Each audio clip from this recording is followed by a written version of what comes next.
I'm finally getting around to play Baldur's Gate 3, and I'm glad I took the gaming route that I did take instead of just jumping on it when it first came out.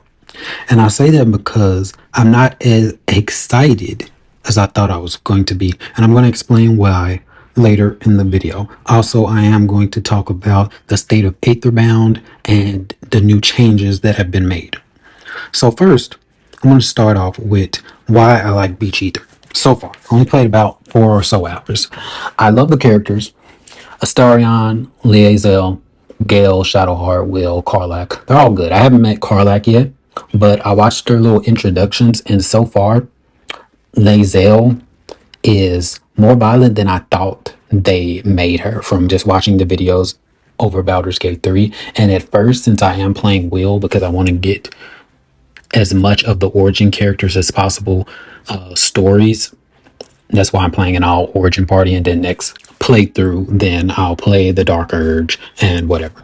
So at first, Laezel, I was like, she's too direct, she's too rude, but I can see whenever I do play an evil playthrough, because I'm trying to play good with Will, because it seems like that's the ideal way that the creators wanted Will to be played, but we'll see. So I like all the characters so far. I haven't met Karlach, and they're more interesting. But I want to get into the important part. I played Celeste Crown of the Magistrate before this, and I was all like, I need to play Celeste first, because Celeste is the game that didn't have as high of a budget as BG3 has, or had, because the production is over with.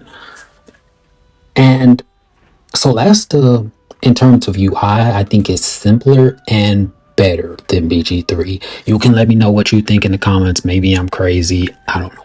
So there's that. That's a major thing. The characters and the story and all that stuff, of course, I think a lower budget studio could make a good story too. But in terms of cinematics, graphics, all that stuff, of course, BG3 is higher production, so really can't compare them on those two. But I'm trying to analyze the story for my upcoming video game, set in the Aetherbound universe using the Aetherbound rule set. But there's that.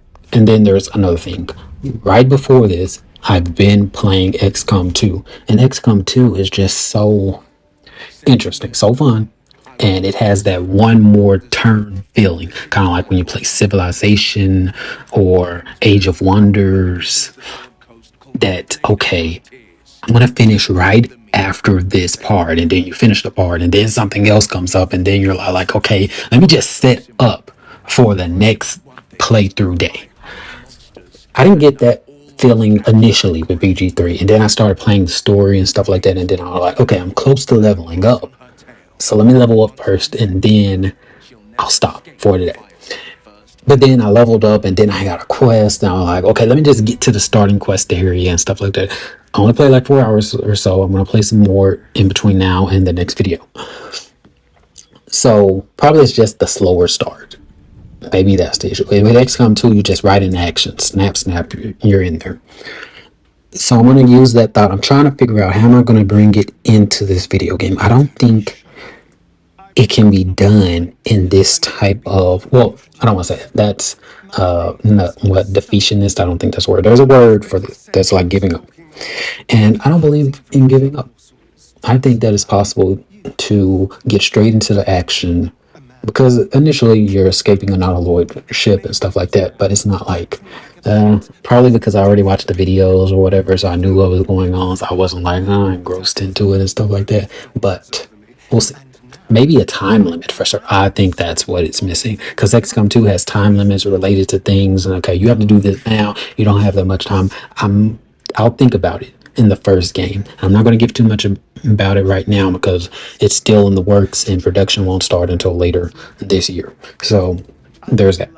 And then another thing for Aetherbound, I finally, and this is today, the day of recording this, earlier today, I finally realized, okay, I'm going back to the 6th ability score system.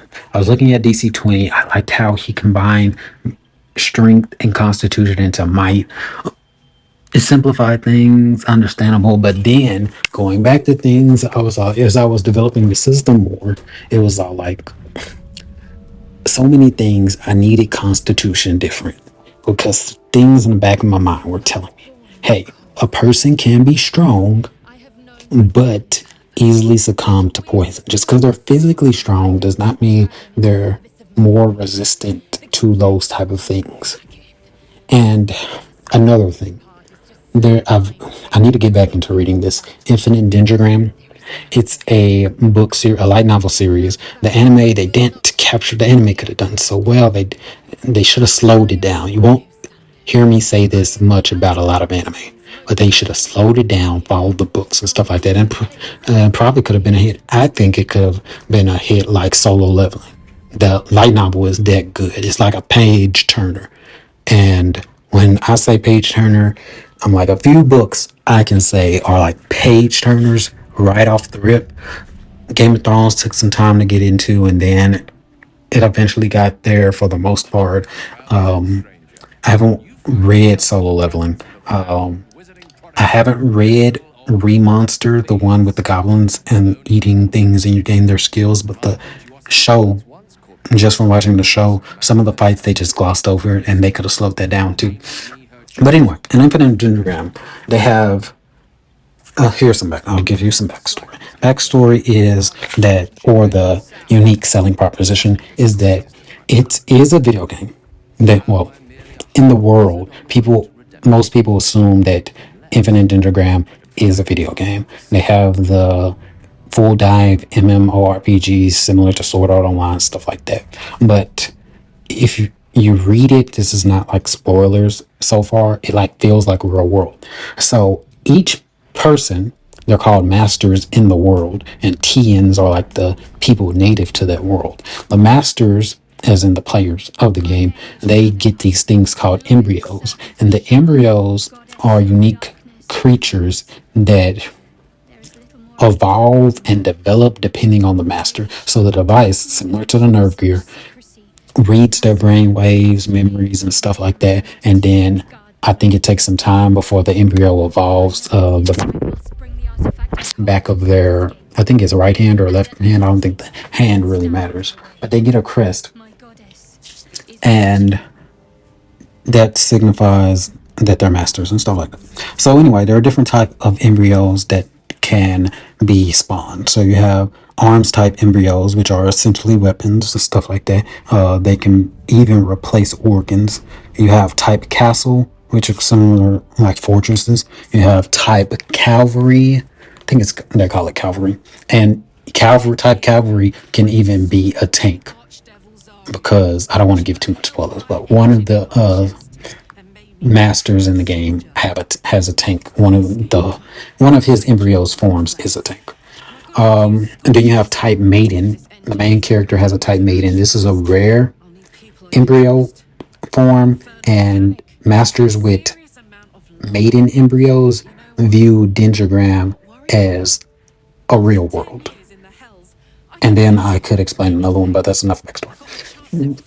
So the embryos can evolve, and then they can evolve until they get to their seventh form when they're considered superior embryos. At superior level, then embryos get like game breaking abilities. Like one superior embryo can just make it as if the master doesn't exist in the world. Like it can't be perceived, whatever, but the master can still affect other things. So like perfect for an assassin build. So it's like when you get to superior level, it's like they're on a whole another class. There is a level beyond that, but we're not going to talk about that right now. So anyway, so you have superior embryos. Then you have superior jobs. Superior jobs are jobs that only one, and they're similar to classes. Jobs are similar to classes, like in D&D and Pathfinder. But superior jobs are so unique, like they're the end thing, that only one superior job, only one creature can have a superior job of the same thing. So, for example, there's a superior job called King of Destruction, and the King of Destruction is one of my favorite characters, and I just like that name. Only one master or 10 can have a superior job in the world. When a master gets a superior job, as in a player, since players get to respawn, is like, a master has a superior job. It's gone for good. TNs can have superior jobs, people native to the world, but TNs, when TNs die, they don't come back. They don't respawn because they're native to the world. So I think some players actually intentionally try to kill TNs who have superior jobs so they can potentially get the superior jobs too. But anyways, so and then I'm saying all this because it's important.